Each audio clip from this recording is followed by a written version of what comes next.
10 वर्षे फरार, आता जेरबंद.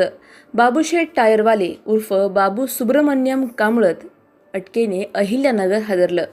अहिल्यानगर जिल्ह्यात संतापाची लाट उसळली आहे. शिवसेना शिंदे गटाचे जिल्हाप्रमुख बाबूशेठ टायरवाले उर्फ बाबू सुब्रमण्यम कांबळत अखेर पोलिसांच्या तावडीत सापडले आहेत.